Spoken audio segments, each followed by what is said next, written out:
চিকেনের রেসিপি তো অনেক কিছু খেয়েছেন বন্ধুরা, মাত্র 10 মিনিটে এই চিকেনের রেসিপিটি আগে কি কখনো খেয়েছেন? নমস্কার বন্ধুরা, রূপা সিম্পল অ্যান্ড ডেলি লাইফে আপনাদের সবাইকে অনেক অনেক স্বাগত। আজ আমি তৈরি করে নিয়েছি তেল ছাড়া খুব সামান্য মশলা দিয়ে দুর্দান্ত স্বাদের এই চিকেনের রেসিপি। চিকেনের রেসিপি আপনারা অনেক রকমের খেয়েছেন, বাড়িতে হয়তো ছুটির দিন চিকেন ছাড়া তো চলবে না, আবার সেই সাথে যদি কারোর হজমের সমস্যা হয়ে থাকে তাহলে কিভাবে চিকেন তৈরি করবেন? একবার, বেশি না, একবার অন্তত বাড়িতে এইভাবে চিকেনের রেসিপিটি করে দেখতে পারেন। আমি বলছি আপনাকে, এই রকমই কিন্তু বারবার খেতে চাইবে। মশলাযুক্ত চিকেন আর আপনার কাছে খাবেই না, বলবে বারবার একই রকম এই রকমভাবে তৈরি করতে। তাহলে চলুন কিভাবে তৈরি করেছি আমি আজকের এই সুস্বাদু পুষ্টিকর আর স্বাস্থ্যকর চিকেনের রেসিপিটি, সেটাই আপনাদের সাথে শেয়ার করব আজ। যদি ভালো লাগে ভিডিওর শেষে ছোট্ট একটা কমেন্ট করে আমাকে জানিয়ে যাবেন আমার আজকের রেসিপি কেমন লাগলো। দেখতেও সুন্দর আর সেই সাথে খেতেও সুন্দর। আমি 250 গ্রাম বোনলেস চিকেন আমি নিয়ে নিয়েছি।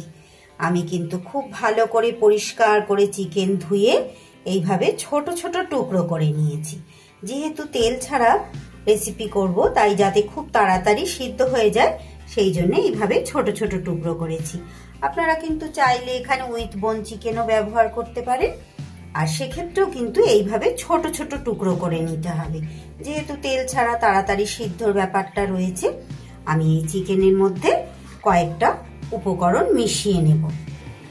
সবার প্রথমে দিয়ে দেব আমি 2 টেবিল চামচ টক দই। আমি 250 গ্রাম চিকেন অনুপাতে সবকিছু দেখাচ্ছি। এবার দিয়ে দিচ্ছি একটু নুন, দিয়ে দিচ্ছি 1 চা চামচের কম একটু কালো জিরে, একটু গোলমরিচ গুঁড়ো। সরি বন্ধুরা, আমি ভুলভাল বলে ফেলার জন্য ওটা আমি কিন্তু গোলমরিচ গুঁড়ো দিয়েছি, দেখেছেন তো, মাথা কাজ করছে না। আর দিয়ে দিলাম 1 চা চামচ আদা রসুন আর কাঁচা লঙ্কার পেস্ট। আমি চামচটা ব্যবহার না করে হাতের সাহায্যে কিন্তু এই উপকরণগুলো খুব ভালো করে মাখিয়ে নিয়েছি। খুবই সামান্য উপকরণ দিলাম, দেখতেই পেলেন। খুব কম মশলাই ব্যবহার করব।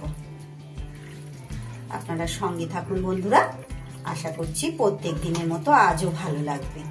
একঘেয়ে চিকেন তো আমাদের খেতে ভালো লাগে না, আর ছুটির দিন হলে কিন্তু চিকেন ছাড়া বাড়িতে যেন চলেই না। অল্প হলেও চিকেন চাই, তাই সব সময় রিচটা খেতেও ভালো লাগে না, শরীরও সব সময় ঠিকঠাক থাকে না। আবার চিকেনটাও কি করে খাবো, তাই মাঝে মধ্যে কিন্তু এইভাবে বানিয়ে খেতে পারেন। আমি কিন্তু প্রায়শই এইভাবে তৈরি করি বাড়িতে, মাঝে মধ্যেই করি, আবার রিচ করেও খেতে হয়, রিচ করেও করি। এবার আমি এটাকে 30 মিনিট ঢাকা চাপা দিয়ে রেখে দেব। আপনাদের হাতে যদি এর বেশি সময় থাকে বেশি সময়ও রাখতে পারেন, আবার যদি 30 মিনিট সময় না থাকে সেক্ষেত্রে কিন্তু আপনারা মিনিট 10 রাখলেও হবে। ফিরে এসেছি 30 মিনিট পর। গ্যাসে আমি একটা কড়াই বসিয়ে দিয়েছি। যেহেতু তেল ছাড়া করব বন্ধুরা, তাই জন্য আপনারা সব সময় চেষ্টা করবেন একটু নিচেটা ভারী, যেই কড়াই বলুন বা ননস্টিক কড়াই বলুন, নিচেটা ভারী সেই রকম কড়াই ব্যবহার করবেন। আমি কিন্তু কোনো রকম তেল বা কোনো কিছু না দিয়ে আমি কিন্তু কড়াইয়ের মধ্যে চিকেনের ম্যারিনেট করা চিকেনটা আমি কড়াইতে দিয়ে দিলাম। সরি বন্ধুরা, আজ কথা বলতে গিয়ে জানি না একটু ভুল ত্রুটি হয়ে যাচ্ছে, আপনারা নিজ গুণে একটু ক্ষমা করে দেবেন আমাকে।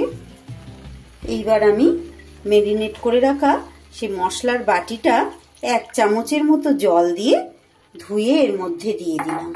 আজ আসলে আমার বাবার মৃত্যুদিন, তাই হয়তো মনটা একটু অন্যমনস্ক হয়ে রয়েছে, তাই ভুল হয়ে যাচ্ছে বন্ধুরা, মাফ করবেন। আমি কিন্তু কোনো কিছু না করে একটা চাপা দিয়ে গ্যাসটাকে কমিয়ে বসিয়ে রাখলাম। 1 মিনিট পর একটু ঢাকাটা খুলে দেখাচ্ছি। জাস্ট দেখুন চিকেন থেকে কতটা জল বেরিয়েছে। আমি 1 চামচ জল দিয়েছিলাম। একটু খুন্তি করে নাড়িয়ে চাড়িয়ে দিয়ে তলা ভারী পাত্র কেন বললাম বন্ধুরা, চিকেনটায় যেহেতু তেল ব্যবহার করিনি তো, তাই নিচে পুড়ে যাবার চান্স থাকবে। তাই সবসময় চেষ্টা করবেন একটু নিচেটা ভারী সেই ধরনের পাত্রে এই রেসিপিটি তৈরি করার। আরো আমি 3-4 মিনিটের জন্য চাপা দিয়ে দিলাম। ফিরে এলাম 5 মিনিট পর। 5 মিনিট আর 1 মিনিট, 6 মিনিট কিন্তু চিকেনটা আমার সিদ্ধ হলো। দেখতেই পাচ্ছেন জলটাও কিন্তু অনেকটা মাখা মাখা হয়ে গেছে, আর চিকেনও কিন্তু অলমোস্ট আমার প্রায় সিদ্ধ হয়ে গেছে। যেহেতু অতক্ষণ ম্যারিনেট করা ছিল, আবার এতটা সময় আমি ঢাকা দিয়ে সিদ্ধ করে নিলাম। চিকেনের পিসগুলোও কিন্তু ছোট ছোট। এইবার যেটা করব বন্ধুরা, দিয়ে দিচ্ছি একটা বেশ বড় সাইজের পেঁয়াজ। খুব মিহি কুচাইনি আর খুব বড়ও কুচাইনি, এইভাবে কুচিয়ে নিয়েছি। পেঁয়াজটা দিয়ে দিলাম, আর দিয়ে দেব এখানে একটা বড় সাইজের ক্যাপসিকামের হাফ দিয়েছি আমি। যেহেতু চিকেনের পরিমাণটা তো কম, তাই হাফ দিয়েছি ক্যাপসিকাম। এতটাই ভিটামিন আর প্রোটিনে সমৃদ্ধ এই চিকেনের রেসিপিটা, স্বাস্থ্যকর আর পুষ্টিকর তো বটে। আর দেব এর মধ্যে একটা মাঝারি সাইজের টমেটো। আগে থেকে কিন্তু চিকেনে আমার নুন দেয়া ছিল, তাই এবার একটু বুঝে শুনে আর একটু নুন অ্যাড করতে হবে। দিয়ে দিচ্ছি আরো একটু নুন। সবজিগুলো দিলাম তো, পেঁয়াজ, ক্যাপসিকাম, টমেটো, তাই জন্য আর একটু পরিমাণ মতো নুন দিয়ে দিলাম। নুনটাও খুব ভালো করে মিশিয়ে দিলাম। একবার অন্তত এইভাবে চিকেনটা খেয়ে দেখবেন বন্ধুরা। আমার কাছে শুধু সবুজ ক্যাপসিকামই ছিল, আপনাদের কাছে যদি ইয়েলো বা রেড বেল পেপার থাকে সেগুলোও কিন্তু আপনারা অ্যাড করতে পারেন। সেগুলো দিলেও খেতে তো দুর্দান্ত হবে, দেখতেও সুন্দর হবে। এইবার দিয়ে দেব একটা চেরা কাঁচা লঙ্কা, চিড়ে দিয়েছি যেহেতু টক দই দেয়া আছে, আর বিশেষ তো অন্য লঙ্কা ব্যবহার করিনি। আর দিয়ে দিচ্ছি এই যে একটা কিউব বাটার, চিকেনটার স্বাদ আনার জন্য। অবশ্যই এই বাটারটুকু দেবেন, এতে কিন্তু দুর্দান্ত স্বাদ হবে। একটু নাড়াচাড়া করে মিশিয়ে আবারও এটাকে মিনিট 2-এর জন্য আমি আবারও ঢাকা দিয়ে দেব। 10 মিনিটের বেশি কিন্তু চিকেনটা রান্না করতে একদমই সময় বেশি লাগবে না। আবার ফিরে এলাম 4 মিনিট পর। দেখুন সবজি থেকেও কতটা জল ছেড়েছে। আমার চিকেনের জল আর টক দই দেয়া আছে, সেই জল আর সবজির জলেই কিন্তু চিকেনটা আমার রান্না হয়ে গেল। আজ আমি কিন্তু জল বিশেষ ব্যবহার করিনি বললেই চলে, সামান্য। বাড়িতে হয়তো কারোর শরীরটা হজমের গন্ডগোল বা ছোট বড় সে যারই হোক না কেন, অথচ ছুটির দিন চিকেনও না খেলে চলবে না। তাই আপনারা কিন্তু চটপট এইভাবে চিকেনের রেসিপিটি কিন্তু বানিয়ে ফেলতে পারেন।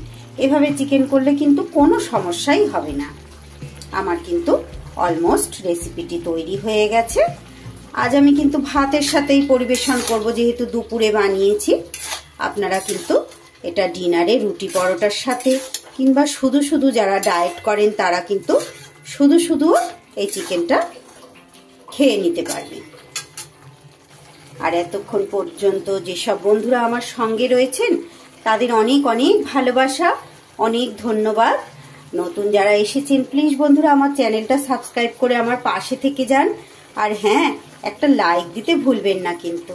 আর রেসিপির শেষে ছোট্ট করে একটা কমেন্ট রেখে যাবেন আমার আজকের রেসিপি কেমন লাগলো। গ্যাস বন্ধ করে আমি মিনিট 5 ঢাকা দিয়ে এইভাবে রেখে দেব। দেখুন বন্ধুরা 5 মিনিট রেস্টে রাখার পর আমি একটা পাত্রে সার্ভ করে দিয়েছি। কি সুন্দর কালারফুল দেখতে হয়েছে না? খেতেও কিন্তু দুর্দান্ত হয়েছে। বেশি না বন্ধুরা, আমার অনুরোধে একবার মাত্র এটা তৈরি করে বাড়ির সবাইকে খাইয়ে দেখুন। তখন দেখবেন আর ওই মশলাযুক্ত চিকেন কিন্তু কেউ খেতে চাইবে না, বলবে প্রত্যেকদিন এইভাবেই তৈরি করতে। আমি ভাতের সাথে পরিবেশন করছি, আপনারা রুটি, পরোটা, ভাত যে কোনো আইটেমের সাথেই পরিবেশন করতে পারেন। তাহলে আজ আসি, আমার আজকের রেসিপি এখানেই শেষ করছি বন্ধুরা। সবাই খুব ভালো থাকুন, সুস্থ থাকুন। আবার ফিরে আসছি আগামী দিন অন্য কোনো রেসিপির সাথে।